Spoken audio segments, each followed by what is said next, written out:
Pues muy buenos días a todos. Muchas gracias por conectarse a este espacio de Laboratorio 369. Como saben, es nuestra sesión 6 de este año y nos da mucho gusto que en 3 minutos ya tengamos 130 personas conectadas. Eso nos da un gran mensaje que estas sesiones pues, nos están ayudando a empujar esta cultura de innovación que queremos. Y bueno, hoy traemos un tema súper interesante. Estamos muy contentos de poder con estos temas empezar a romper paradigmas y encontrar nuevas formas de hacer las cosas. Y hoy traemos el tema de telemedicina, que sin duda es un tema increíble de cómo hoy la tecnología en temas de salud nos ayuda a llegar a cada vez más personas. Y hoy, para poder abordar este tema, hemos invitado a 3 expertos y estará moderando la doctora Claudia Serrano, que es parte del equipo de General de Salud. Así que quiero tomar unos minutitos para poder presentar a nuestros invitados. Hoy nos acompaña la doctora María del Socorro Zamora, María, que es directora médica de WeMedic. María es médica cirujana de la UNAM y maestra en Administración de Instituciones de Salud por la Facultad de Contaduría y Administración. Ella tiene más de 25 años de experiencia en medicina administrada y ha sido directora general de 4 hospitales, 2 de ellos de la cadena hospitalaria más grande de Latinoamérica. Ahora llega a la dirección médica de WeMedic, combinando su experiencia en la atención directa al paciente en los hospitales con la contención de costos en los seguros. Algo que nos encanta del perfil de María es que ella está rompiendo paradigmas, por supuesto, con la formación médica que tiene, pero también ella ve en la tecnología y en la telemedicina, pues una oportunidad gigante para llevar la medicina a más personas. Muchísimas gracias, María, por podernos acompañar en este panel. Nuestra segunda invitada es Karina Reverter Sánchez. Karina es CEO de LATAM en Meeting Doctors. Es una empresa española líder en telemedicina, presente en 17 países. Con demostrada y relevante experiencia, Karina, en la internacionalización y desarrollo corporativo y liderazgo. Karina cuenta con un MBA de Columbia Business School y es licenciada en Administración de Empresas en ESADE y ha ejercido en la posición de CEO en varias compañías. Tiene muchísima experiencia. Muchísimas gracias, Karina, por podernos acompañar en este panel. Y Marco me va a ayudar a presentar a nuestros 2 siguientes invitados. Muchas gracias, Diana. Tenemos aquí también a Rafael García, Rafa, con más de 17 años de experiencia en el sector. Rafael es licenciado en Dirección de Empresas y máster en Dirección Comercial, Marketing y Dirección Comercial por la Universidad Autónoma de Madrid. Antes de fundar EverHealth, Rafael se desempeñó como director de operaciones de Nacerme durante 4 años y director de desarrollo de negocios en Ever Salud durante 5 años. Muchas gracias, Rafa. Bienvenido. Y finalmente está con nosotros la doctora Claudia Serrano, que nos va a ayudar a moderar este panel. Y como bien mencionaba Diana, pues es parte del grupo de General de Salud. Y ella cuenta con 3 años de experiencia en docencia, utilizando la simulación médica como metodología de enseñanza en su alma mater. Claudia es médico cirujano, egresada de la Facultad de Medicina de la UNAM. En el sector asegurador ha desempeñado funciones relacionadas con proveedores médicos, innovación y estrategias de contención de siniestralidad. Actualmente se encuentra en la gerencia de suscripción médica y medicina preventiva. Muchas gracias, Claudia, por ayudarnos con este panel. Y pues los dejo en tus manos. Les recuerdo que todas sus preguntas y comentarios los vamos a estar leyendo desde el chat y los vamos a estar mencionando al finalizar la participación de nuestros panelistas. Muchas gracias a todos. Muchas gracias, Marco. Bienvenidos a todos, ¿no? A este panel. Y bueno, justamente como ya se mencionó, el día de hoy vamos a hablar de telemedicina. Es importante compartir con ustedes el antecedente general, ¿no? Que tiene esta modalidad de medicina propiamente. Y bueno, esta modalidad surge justo en los años 70, cuando empieza todo el desarrollo de la tecnología, ¿no? Parte de ello el Internet, computadoras, teléfonos celulares. Y bueno, surge también como una manera de poder cubrir la necesidad de las barreras geográficas que existían para poder dar acceso a servicios de salud en poblaciones que se encontraban de manera remota. específicamente justo en zonas rurales o en países en desarrollo donde era insuficiente este tipo de servicios de manera presencial. En 1998 la OMS da la primera definición de lo que es telemedicina y bueno, propiamente la telemedicina es la prestación de servicios de salud donde la distancia va a ser un factor crítico, ¿no? Dado que no se puede tener de manera presencial y entonces los médicos van a realizar o a consultar a los pacientes justo a través de medios de comunicación a distancia, ¿no? Esto va a permitir el intercambio de información que va a servir para el diagnóstico, para el tratamiento y para la prevención de enfermedades. Y de igual manera sirve también para la investigación, la evaluación y para la formación continua de los médicos, ¿no? Ya que acerca justo los recursos a lugares donde antes no se tenía acceso. Y esto pues lo que busca es avanzar en términos de salud, tanto en la salud individual como de las comunidades. Y bueno, pues sin más preámbulo, me gustaría iniciar justo con el panel para conocer la experiencia de cada uno de los participantes. Cari, con base en tu experiencia y amplia trayectoria, no sé si nos puedas compartir la visión que se tiene de la telemedicina, ¿no? En el contexto actual, contra la primera definición que dictó la OMS, ¿no? Si esto se ha modificado, ha evolucionado, si tú lo ves igual, ¿qué opinas? Sí, súper. Gracias, Clau. Gracias por la invitación. La verdad que yo creo que la esencia es la misma. Al final busca resolver una atención médica cuando existe una barrera geográfica entre el paciente y el médico o entre el médico y el otro médico, ¿no? Porque yo creo que atiende tanto a consultas interconsultas entre médicos o atención a pacientes. Yo creo que la diferencia viene por la evolución tan acelerada que ha habido en tecnología en los últimos años. Creo que esto sí que es muy diferente a lo que se planteaba en los años 90. Entonces, yo creo que la telemedicina va muy ligada a la conectividad. La conectividad ha evolucionado de forma exponencial y esto es lo que ha permitido que el potencial de la telemedicina vaya mucho más allá al alcance que yo creo que OMS visualizaba en ese momento, en los 90, ¿no? Y voy a mencionar algunos ejemplos como para abrir la mente. Por ejemplo, el 5G. El 5G permite una comunicación en tiempo real donde la latencia de los datos es mínima y esto ha permitido pues, que se ejecuten operaciones, cirugías, intervenciones de médicos a distancia a través de robots de forma que el paciente está en una sala, ¿no? Y el médico no está presencialmente en ese momento, ¿no? Esto es algo que lo ha permitido la evolución de la conectividad. Otro rubro, ¿no? Diferente, el acceso a los smartphones.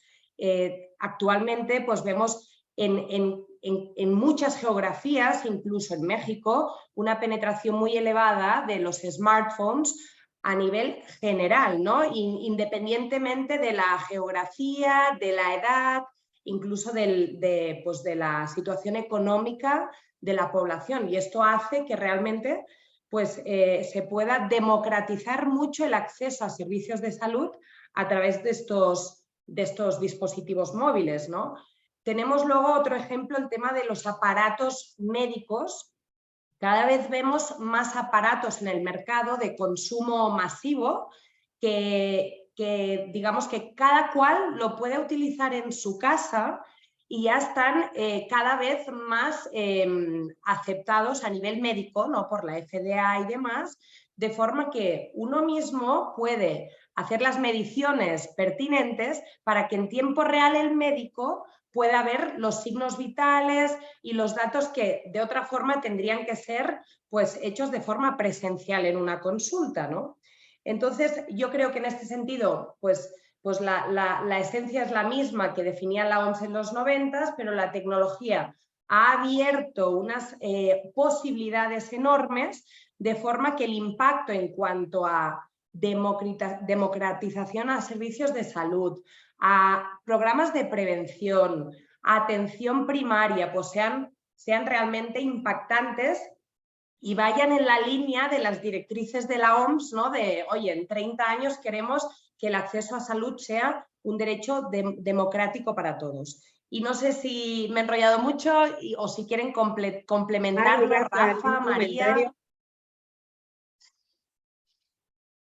Sí, a mí me gustaría agregar adicional a los comentarios muy acertados de Karina, que en el tema actual acabamos de pasar la pandemia de COVID-19, que bueno, fue un tiempo bastante largo, mucho más de lo pronosticado a nivel mundial, y esto permitió romper paradigmas con relación a la parte de la telemedicina. ¿Por qué razón?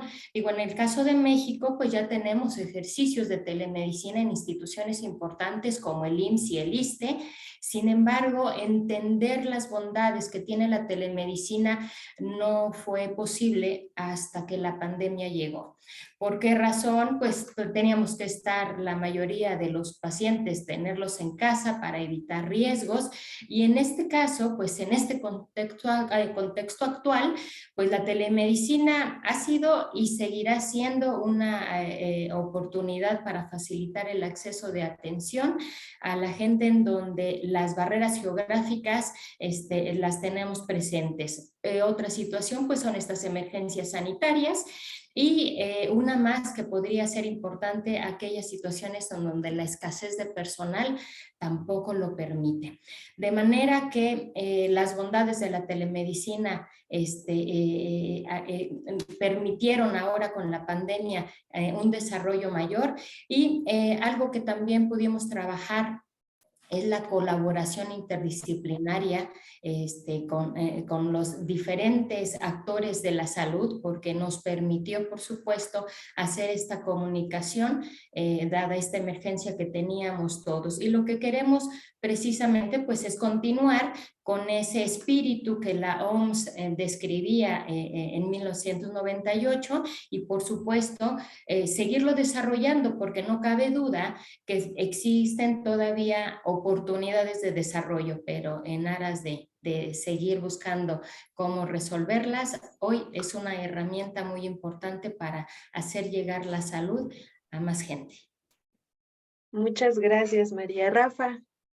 Y como complemento rapidísimo, porque acertadísimas las dos intervenciones de mis compañeras, yo añadiría únicamente que no solamente, y creo que fue el origen, ¿no? El volverlo para acercar la medicina a zonas alejadas o rurales o donde están más desatendidas, pero creo que también en las grandes urbes donde estamos, la telemedicina tiene una labor importantísima porque nos ayuda a volver mucho más eficientes los servicios médicos. Es decir, hay muchos seguimientos médicos, muchas orientaciones, acompañamientos, que no es necesario que haya un desplazamiento, y el objetivo final de esto es que los profesionales, que sabemos que es un escaso recurso, que están presencialmente en las clínicas, en los hospitales, pues tengan el 100% de su tiempo disponible para los pacientes que de verdad necesitan ser atendidos presencialmente, y una gran masa de ellos podamos hacerlo a distancia, volviendo mucho más eficientes los sistemas de salud. Claro. Ok, muchas gracias. Rafa, ¿cuáles son las principales especialidades que atiende la telemedicina? Y no sé si consideres alguna más importante que otra. Qué buena pregunta, Clau. Es muy complejo, ¿no? Al hilo con esto que estábamos hablando anteriormente, dependiendo del enfoque que se tenga de la telemedicina, pues toma protagonismo unas especialidades u otras. Nosotros a día de hoy, por ejemplo, aquí en México, tenemos 42 especialidades y subespecialidades dadas de alta. Y te encuentras sorpresas como, por ejemplo, que en el top 3 tenemos ginecología. Estoy seguro que hoy las 248 personas que ya nos acompañan en este momento están ahora mismo diciendo, ¿cómo ginecología? Es una locura, ¿no? Y aquí es donde tenemos que entender la importancia de los seguimientos, de una duda médica, esa atención inmediata, que es muy importante hacerlo por los canales controlados que permite la telemedicina para garantizar un tema de la seguridad y la confidencialidad, que hablaremos más adelante de eso con toda seguridad. Pero pues dependiendo de cuál sea el objetivo. En nuestra experiencia, por ejemplo, estamos muy orientados a la atención primaria. Nuestra misión es dar acceso a una persona casi que de manera inmediata a un profesional de la salud para que le ayude a determinar cuál es la necesidad real que tienen. Ahora bien, tenemos casos, por ejemplo, nosotros con proyectos de cardiología. Bueno, pues también hay que entender que muchas veces los pacientes no saben o no sabemos realmente cuál es la necesidad. Y yo siento que me duele el pecho y deduzco que tiene que ver con un tema cardíaco y quiero que me atienda un cardiólogo, ¿no? Oye, pues pasemos primero y tengamos un adecuado triage médico para que un médico general me pueda dar una atención inmediata y determine qué me puede resolver. ¿Por qué?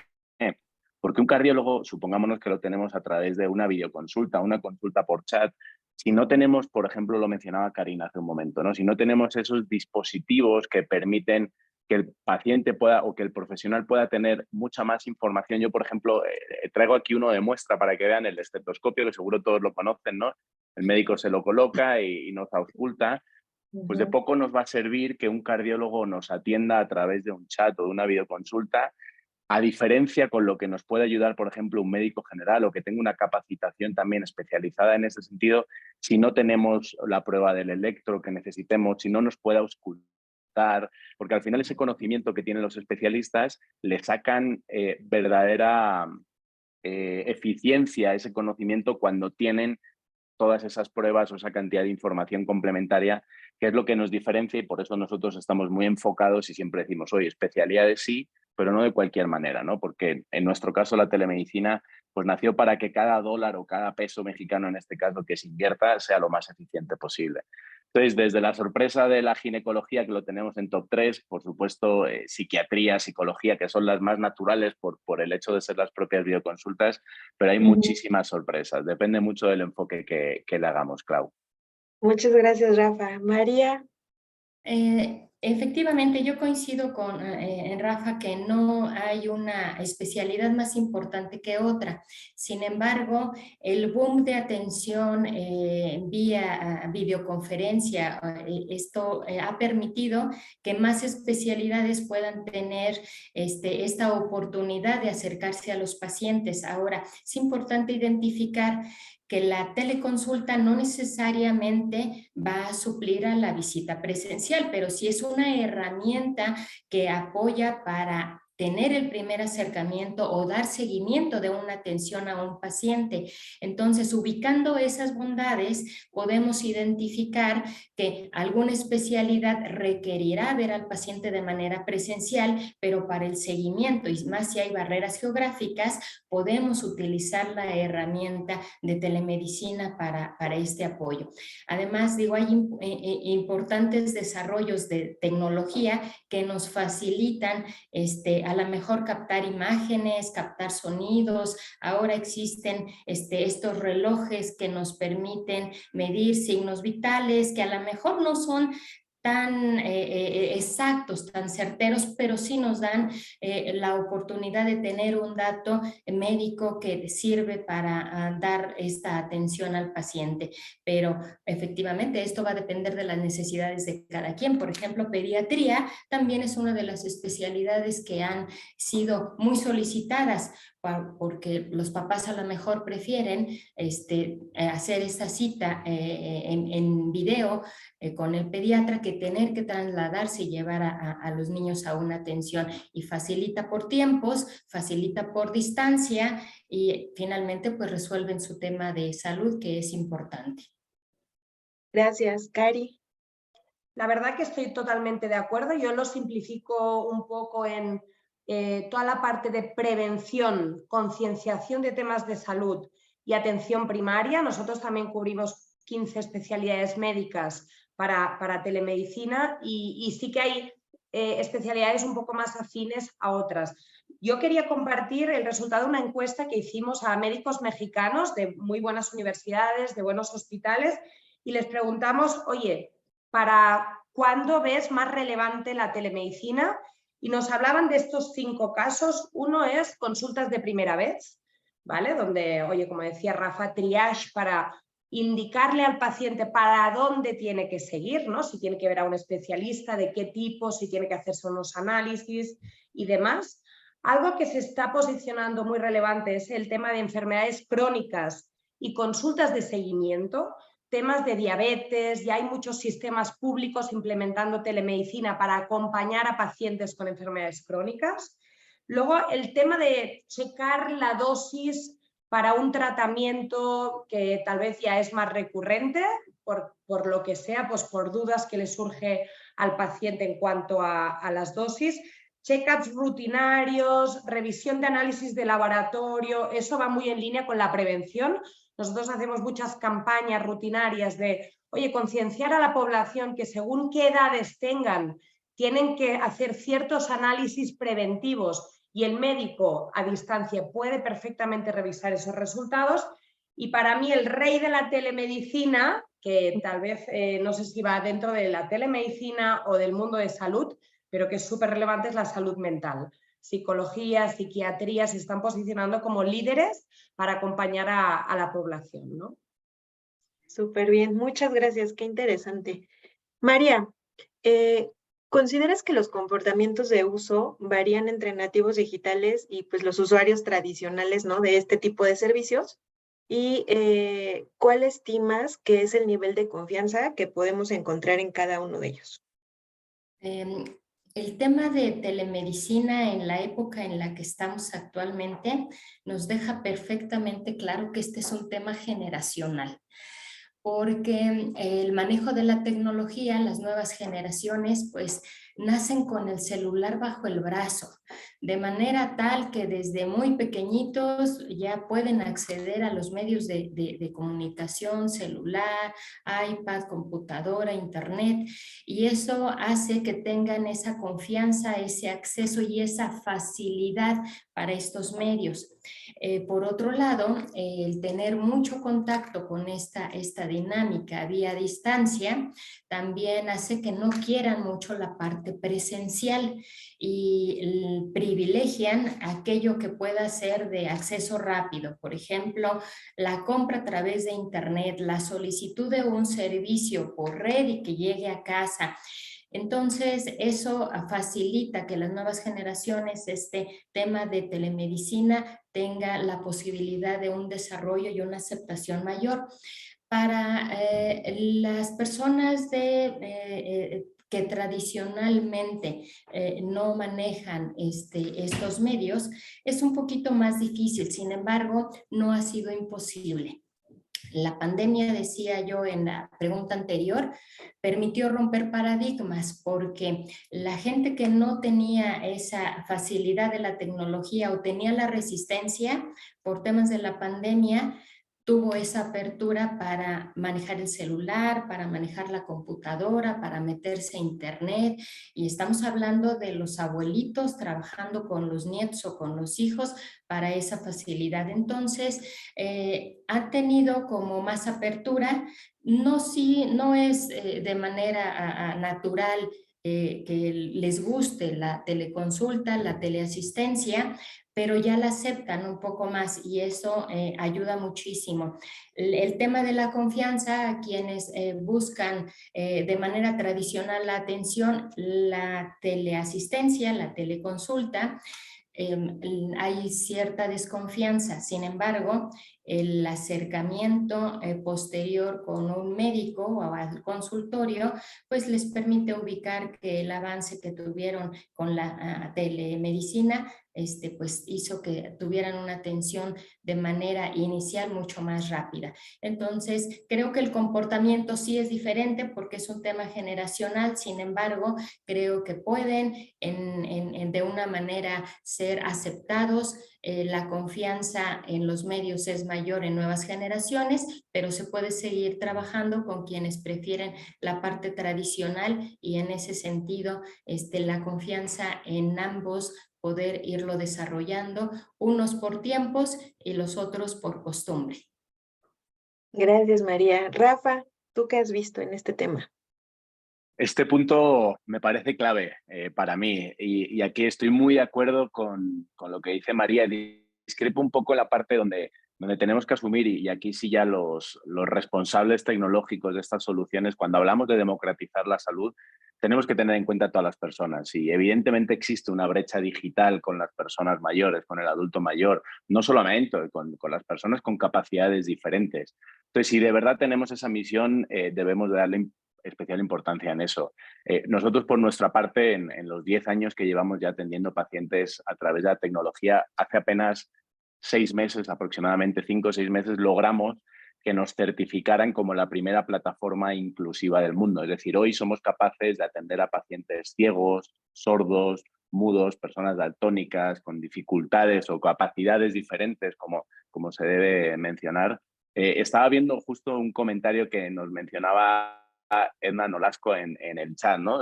Justo en relación con lo que estaba comentando María. Nosotros tenemos hoy programas senior y aquí lo que se trata es, y no solamente por la brecha digital, sino también las capacidades digitales y tecnológicas que estoy seguro que todos los que estamos aquí tenemos, y que cuando queremos hacer algo muy masivo tenemos que entender que no todo el mundo tiene un iPhone ni un Samsung de última generación, que el que lo tiene no lo tiene con una memoria la más grande para poder tener todas las apps que se quieran descargar. Yo siempre de broma me gusta decir que no nos gusta pedirle a un paciente que se borre un video de un recuerdo de un nieto, de un sobrino, de un hijo, para poder descargarse una app para poder ser atendido por un médico, ¿no? Porque además son momentos de vulnerabilidad. Cuando acuden a nosotros es cuando te sientes mal. Si hablamos de salud mental, como decía Karina, pues estoy triste y no me pidas la mejor versión de mí, o si tengo síntomas, estoy con fiebre, pues no me pidas que haga ningún tipo de esfuerzo. Entonces, es necesario que hagamos los esfuerzos y desarrollos tecnológicos para simplificarlo lo máximo posible. Nosotros afortunadamente lo hemos logrado hacer.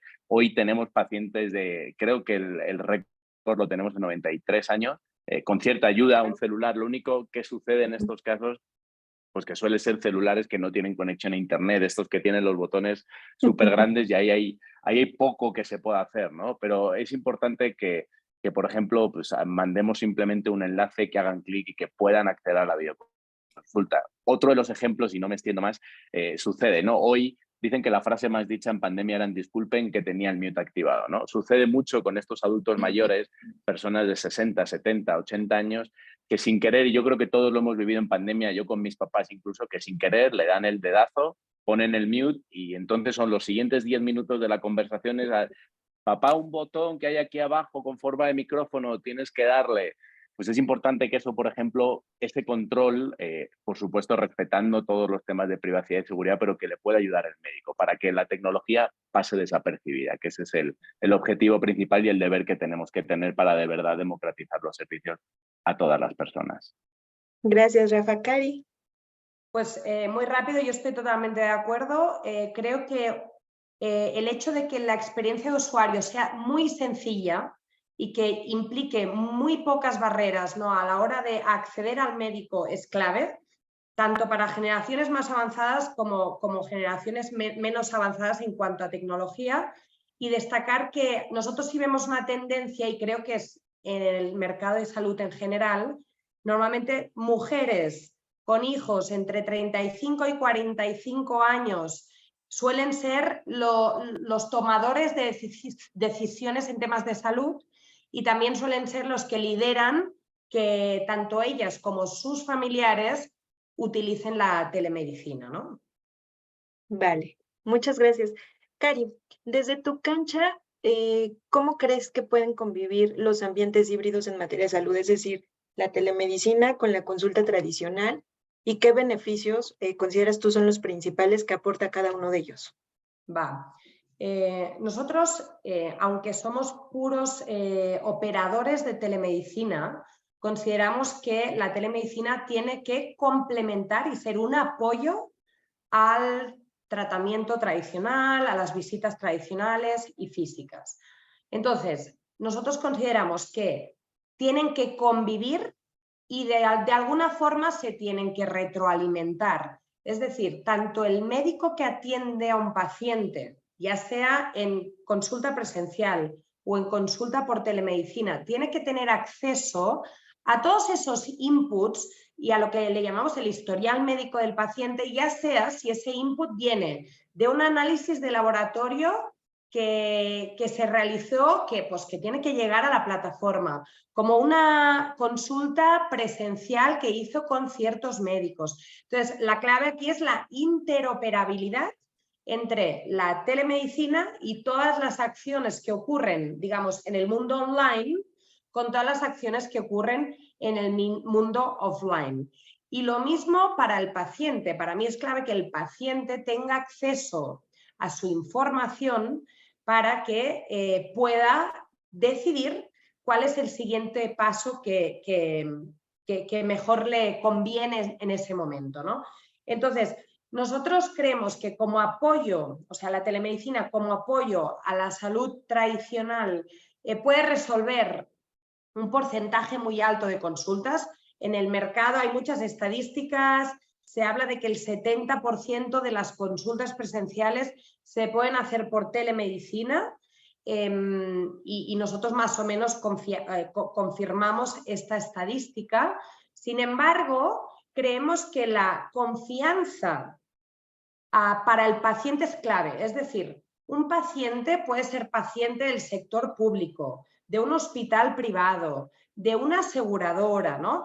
Y nosotros en este sentido somos marca blanca justamente por eso, ¿no? Por integrarnos en el sistema del operador tradicional y que la telemedicina sea un complemento, pero que lo encuentre en el mismo sistema, pues del IMSS, de la aseguradora X, para no entrar en nombres concretos, ¿no? Pero digamos que el hecho de que el paciente utilice la telemedicina, digamos, ocurrirá si le damos esa confianza para utilizar la telemedicina, ¿no? Y eso ocurre cuando enmarcamos la telemedicina en un entorno de confianza, ya sea con el branding con el que él se siente cómodo y así sucesivamente, ¿no?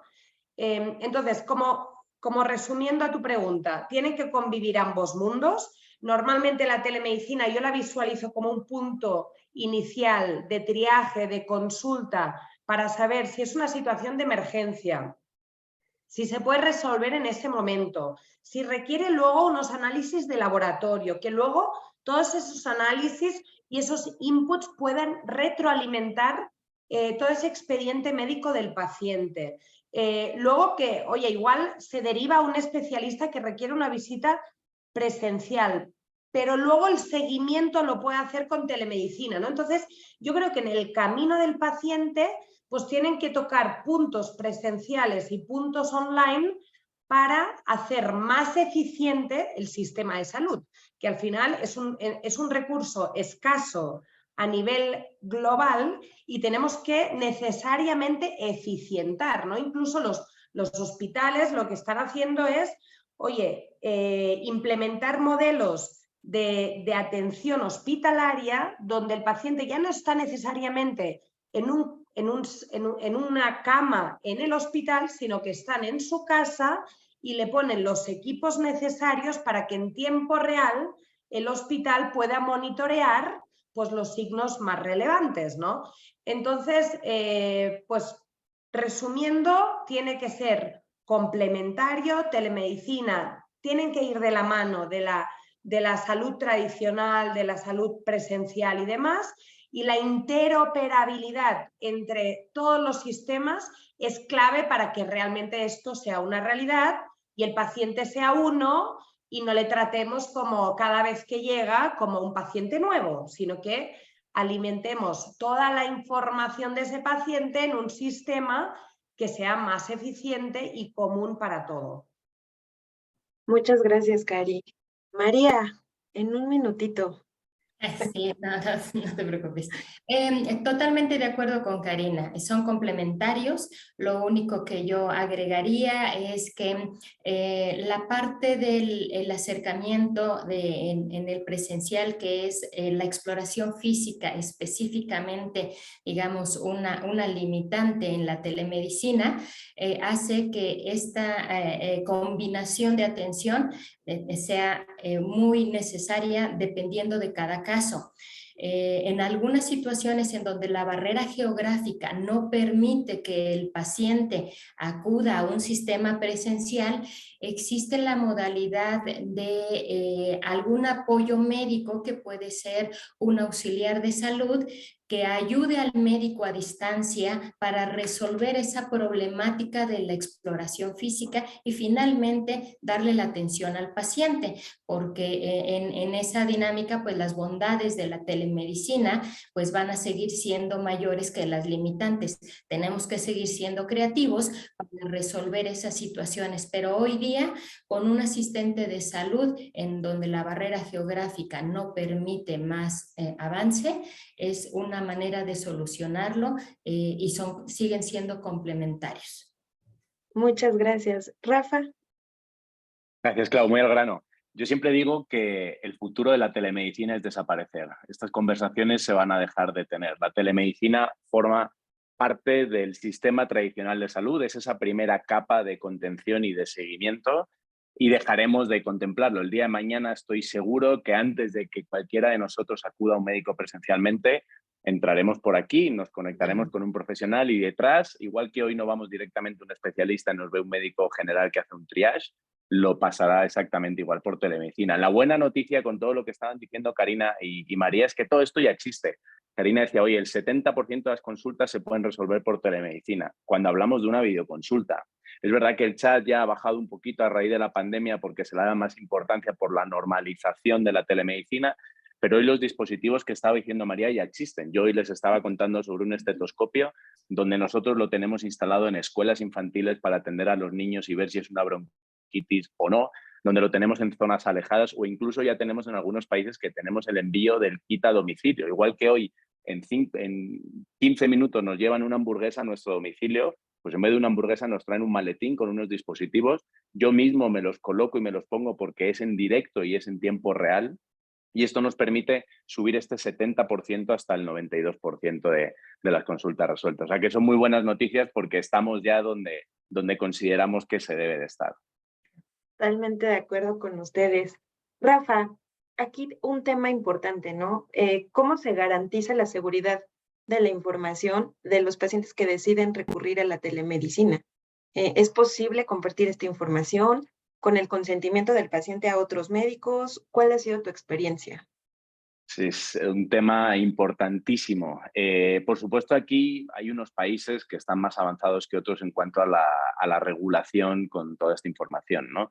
Si me permites, por no ponernos muy técnicos en cuanto al ámbito legal, desde el lado técnico, desde las empresas que prestamos estos servicios, pues tenemos la responsabilidad de garantizar la custodia y el correcto manejo de toda esta información. Nosotros, desde hace casi 3 años, después de otros casi 3 años, conseguimos obtener la ISO 27001, que es el estándar internacional más alto que hay en seguridad y protección de datos, ¿no? Y es verdad que a raíz de la pandemia, pues clientes grandes y globales que tenemos nosotros, todos hacen unas auditorías espectaculares. Pero te hablo, Clau, de meses de trabajo, tanto por parte de nuestro cliente como pudieran ser ustedes hacia sus usuarios para poder garantizar este punto. Entonces, ya existen certificaciones oficiales que yo creo que debemos de entender que se deben de cumplir, más allá, por supuesto, de siempre tener un equipo que hacen de como si son los malos en casa, que hacen ataques continuamente para garantizar no solamente que de manera voluntaria queramos compartir o no esa información, que por supuesto no, sino que tampoco seamos víctimas de un ataque de ciberseguridad por parte de un tercero y que ponga en riesgo cualquier tipo de información de las que manejamos, que son de primer nivel de seguridad, y hay que invertir mucho en esto. Muchas gracias. Cari. Pues totalmente de acuerdo. Es verdad que pues, hay regulaciones más estrictas como en Europa, que está GDPR, que son las leyes de protección de datos que se tienen que cumplir. Yo como complemento algunos ejemplos, ¿no? Para que la gente lo perciba más tangible, pues desde los accesos a las plataformas, tanto para pacientes como para médicos, pues tiene que haber lo que le llaman el Two-Factor Authentication, acceso con control de biométricos. Luego, el tema de que los datos estén encriptados, ¿no? Que tanto en movimiento como en reposo estén encriptados, que haya control de seguridad tanto en los servidores como en todos los equipos que utilizan los profesionales. Todo esto, luego la información se tiene que almacenar por 25 años para futuros eventos, temas de reclamaciones que puedan haber.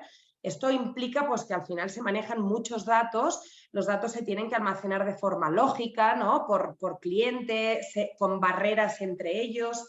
Hay un seguido de requerimientos tecnológicos, como decía Rafa, muchas empresas incluso son más estrictas que la propia regulación y cuando te hacen estos pen test que se llaman, pues te ponen al límite, ¿no? Y tú tienes que darles acceso y ellos tienen que ver si consiguen o no acceder a estos historiales médicos que son súper sensibles. Entonces, bueno, en México poco a poco se va regulando todo esto, pero todavía está un poco más atrás que, pues, por ejemplo, Estados Unidos o la Unión Europea, pero aún así nosotros tenemos que tener los estándares más altos para dar tranquilidad a la gente de que su información es privada, que la protegemos, que solo el médico que está atendiendo a ese paciente tiene acceso a esta información, ¿no?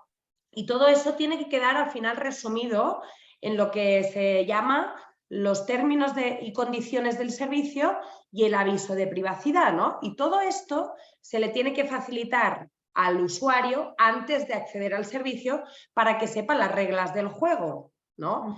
Y hasta ya no me enrollo más, Clau, creo que ya complementé un poco. Totalmente de acuerdo, Cari. Muchas gracias, María.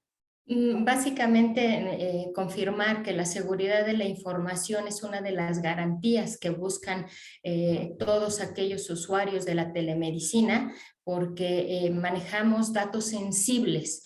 Y en esa situación, quienes estamos en el medio de telemedicina somos los principales responsables en buscar que esto se desarrolle, se trabaje y, por supuesto, que el paciente tenga perfectamente claro que es una de nuestras tareas principales.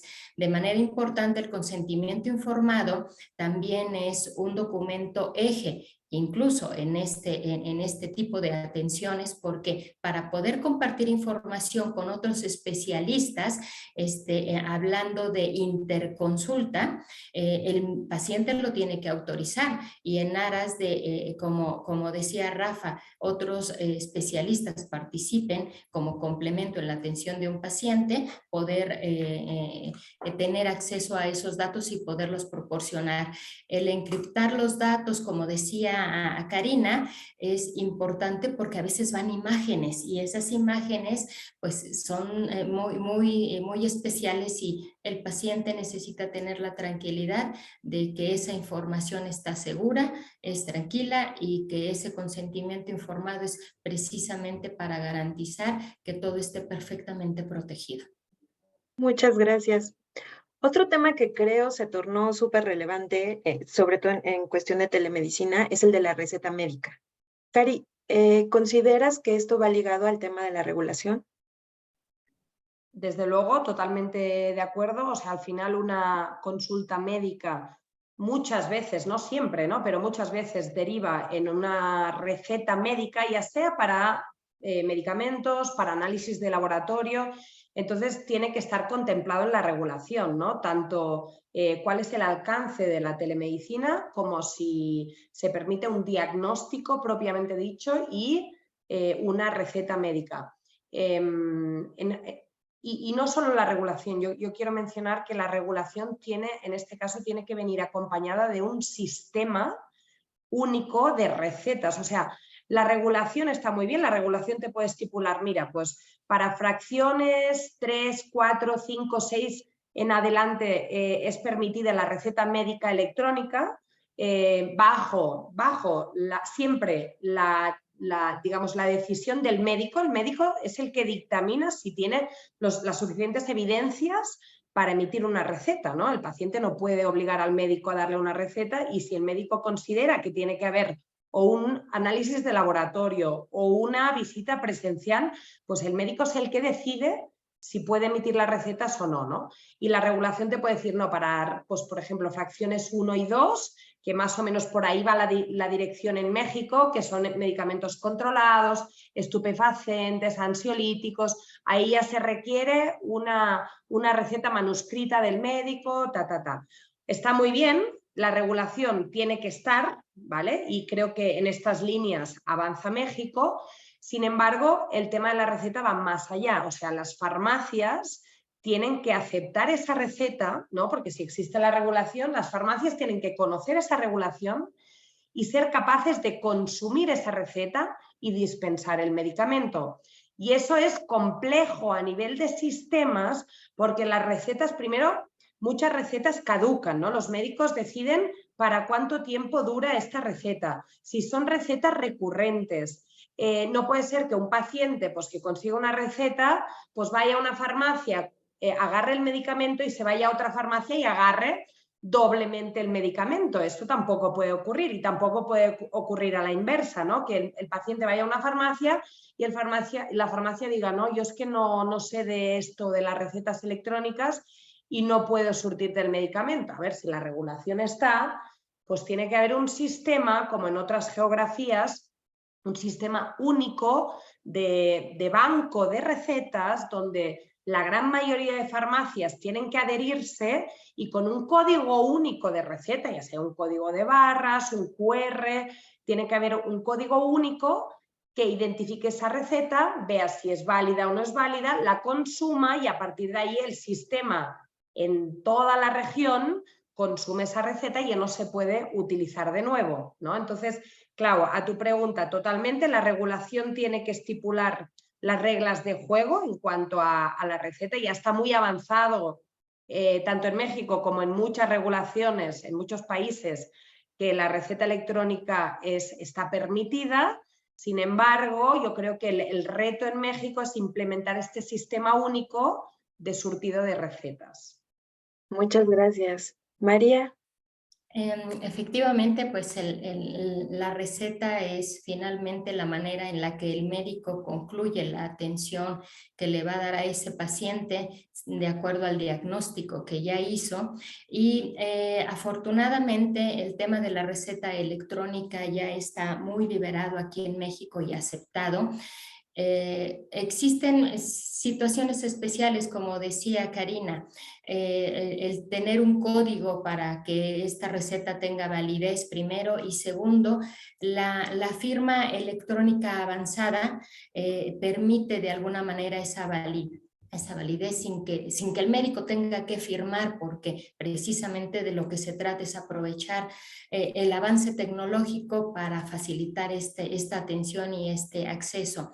En el caso de las farmacias, creo que mucho tiene que ver con información y capacitación, y es totalmente atendible esto y se puede resolver con acercamiento y comunicación. La parte importante de este avance es que en el tema de los controles y los seguimientos de los tratamientos logremos llegar a una telemedicina inteligente que permita ubicar, de acuerdo al diagnóstico y tratamiento del paciente y el enlace con esa receta electrónica, pacientes con padecimientos crónico-degenerativos, por ejemplo, que se calcule que su tratamiento está terminando y que en aras de eso a lo mejor ya tiene que surtir la siguiente receta, y entonces ese paciente no se quede sin medicamento y podamos tener este seguimiento. Pero pues vamos avanzando en los temas. Ahorita la firma electrónica avanzada creo que ha sido la gran herramienta para poder dar un mayor soporte y esta regulación del manejo de la receta electrónica sea muy bien manejado y aceptado. Muchas gracias. Rafa, ¿cuál ha sido tu experiencia? Hoy es el día de las buenas noticias. Todo esto que estamos contando, este ejemplo que dice María de los pacientes crónicos, eso ya está. Nosotros, por ejemplo, eso ya lo tenemos desde hace tiempo, donde pues todos los crónicos pluripatológicos que saben que tienen un tratamiento fijo mensualmente, donde ya no solamente tenemos automatizada la receta, sino que también incluso el envío del medicamento para evitar que ese paciente tenga que desplazarse a una farmacia y que tenga esta tarea pendiente de tener que ejecutarlo, ¿no? Con respecto a las recetas aquí en México, es verdad que pues, ya se está desbloqueando, afortunadamente vamos por buen camino. Mencionaba Karina el grupo 1 y grupo 2, mórficos, pues psicotrópicos, esas sí, curiosamente sí tienen desde hace bastantes años ya la receta digital. En mi opinión es un poco utópico el modelo que, por ejemplo, en España, que es un caso que sí lo han hecho, donde todas las farmacias trabajan sobre un único sistema que mencionaba Karina y es ideal. Yo creo que en un sistema como el de México, ojalá lo podamos lograr y ojalá logremos también el expediente clínico único electrónico, que ni en España ni en Europa no hemos conseguido. Latinoamérica, que yo sepa, tampoco. El único que está cerca de esos Estados Unidos a través de las APIs para que se alimenten unos sistemas con otros. Y en nuestro caso, el tema de la receta, nosotros lo hemos resuelto desde hace tiempo conectándonos con los sistemas de las farmacias. Es decir, todas nuestras recetas generan un código de barras, el usuario va, hoy lo tenemos, si no me falla la memoria, creo que tenemos como 20 grupos de farmacias, más de 10.000 farmacias subidas a nivel nacional. donde no es necesario que lo imprimas por lo de la receta que dice, ¿no? Y la COFEPRIS dice, la receta debe llevar la firma autógrafa necesariamente. Y hay otro punto que es muy realista, yo creo, y que hay que considerar aquí en México, ¿no? Y a mí me dan un tratamiento y a lo mejor yo sí, que me considero afortunado, tengo la posibilidad de pagar el mes completo de tratamiento, pero no pasa a nivel masivo en México. Hay gente que necesita pagarlo quincena a quincena o semana a semana. ¿Qué sucede con esa receta? Que se surte parcialmente, solamente te doy un cuarto o la mitad del tratamiento. Y todo eso hoy, efectivamente, pues la tecnología te permite que con este sistema, en mi opinión, sin necesidad de que tenga que ser único, sino que se puede conectar con cada uno de los sistemas, porque al final yo creo que la responsabilidad de la receta es del prescriptor de la receta, del médico, en este caso de nosotros como plataforma tecnológica, y somos los que tenemos que garantizar los lineamientos que la COFEPRIS determine para garantizar, oye, que un paciente no pueda duplicarla, porque hoy decían, es que tiene que ser en escrito y en papel y a color. Bueno, hoy en día sabemos que yo puedo ir a hacer una copia de la receta a color y es prácticamente imposible que el farmacéutico se dé cuenta de si he hecho 500 copias de esa receta o no, ¿no? Entonces, aquí hay una parte y probablemente sea uno donde más importancia tiene para el control de la medicación, que sabemos que la adherencia al tratamiento, volviendo a hablar de los pacientes, que son los que importan, es uno de los puntos más importantes y es donde también la telemedicina debe tener un valor especial. Súper bien, qué interesante. Bueno, pues la verdad el tema muy interesante y como para ir concluyendo este panel, rápidamente cada uno de ustedes, ¿cuál consideran que debe ser el aspecto en el que debe enfocarse la medicina? Empecemos contigo, Rafa.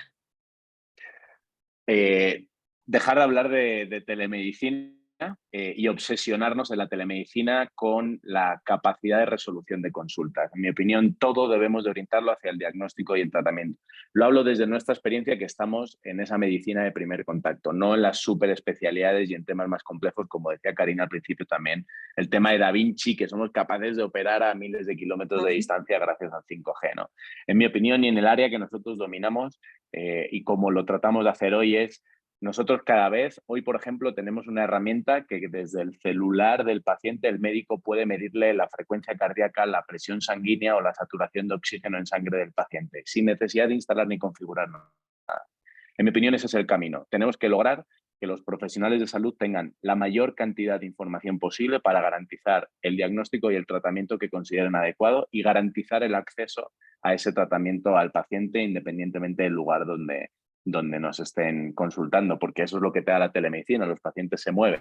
No porque lo haya contratado en León tiene que estar consultando en León, también la gente de León sale del país y hay que seguir dándoles ese servicio porque te conviertes en su médico de confianza. Vale, muchas gracias. María. Seguir posicionando el servicio de telemedicina mientras se forma parte de la cultura, creo que es uno de los retos importantes, porque el tema de la pandemia que recién terminó puede ser quizá un factor que juegue en contra en la medida en la que la gente ubique que la telemedicina funcionó bien cuando era la pandemia, pero en realidad es una herramienta que tenemos que seguir posicionando y seguir utilizando para poder aprovechar las bondades que tiene. Y como dice Rafa, por supuesto, dejar de hablar de telemedicina porque ya forma parte de la cultura y en un futuro primero se acuda a una teleconsulta para posteriormente, si así se requiere, acudir a una atención presencial y por supuesto eso permitir que el acceso a los servicios de salud sea mucho mayor en todos los países y en México, por supuesto, mucho mayor en los lugares en donde hoy no hay servicios. Y cuando la limitación de los recursos de salud, el personal de salud es limitado, en este caso pues podemos seguir apoyando en ese crecimiento, pero ese posicionamiento no lo podemos soltar. Muchas gracias, Cari. Para cerrar. Pues mira, yo diría que estamos en una fase de pasar de los modelos más improvisados o mom and pops de telemedicina a sistemas profesionalizados y masivos de telemedicina, que no tienen nada que ver. O sea, en pandemia, y estoy de acuerdo con Rafa, la tecnología está. Estoy de acuerdo con María que hay que vigilar ahora, que después de la pandemia, como que se vaya un poco para atrás. digamos, durante la pandemia muchos médicos han utilizado WhatsApp, el Meet, el Zoom para hacer telemedicina y eso no es propiamente telemedicina porque al final lo que tenemos que hacer es masificarlo y para masificar el servicio de telemedicina pues hay que cumplir con las leyes de protección de datos, hay que tener sistemas escalables, ¿no? Modelos económicos y de gestión de médicos diferentes a los modelos que tenemos de forma tradicional. Los médicos se han cansado de estar conectados con el WhatsApp atendiendo donde ni la entidad sanitaria que hay detrás de ese médico no tiene control de todo lo que está ocurriendo. El médico decide si lo da de forma gratuita, no lo da de forma gratuita, no hay horarios estipulados, con lo cual estamos en fase de profesionalizar la telemedicina con sistemas robustos, seguros, escalables, implementando modelos económicos para telemedicina que no son los mismos que los modelos que tienen ahora los médicos en el sistema tradicional. Vale, muchas gracias, Cari. Pues muchas gracias a nuestros panelistas, súper interesante el tema y le doy la palabra a Diana. Muchas gracias, Clau. Nos queda un minuto. Muchísimas gracias por su participación. Logramos tener muchos asistentes cautivos con el tema. Está increíble el tema. Me quedo con dos grandes, y no grandes conclusiones, pero creo que al final me gusta lo que dice Rafa. Tenemos que dejar de hablar de telemedicina y ver los beneficios que esto está logrando acercando a más personas a tener una atención médica. Eso es lo más importante y trasladándolo a México. Hoy cómo podemos llevar medicina a más personas.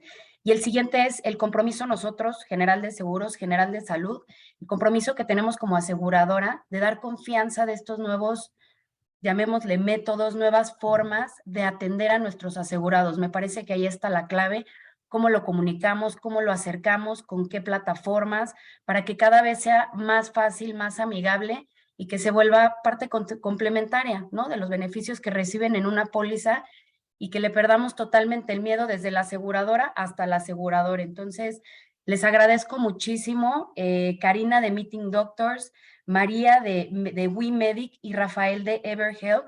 Y por supuesto quiero dar las gracias a Katia Ramírez, quien representa a AIM, a la Asociación InsurTech México, que sin su apoyo no podríamos lograr estos temas tan increíbles. Son nuestros aliados en esta cultura de innovación que estamos creando con todos los que formamos parte del Grupo Peñaverde. Así que muchísimas gracias a todos y bueno, esperamos verlos muy pronto en otra sesión de Laboratorio 369. Muchas gracias y a ti, Clau, por moderar este panel tan rico, con tanta información. Por cierto, fue nuestro primer panel. Habíamos tenido muchos invitados de forma individual y nos arriesgamos a tener un primer panel, así que muchísimas gracias por todo su apoyo y en confiar en esta nueva iniciativa.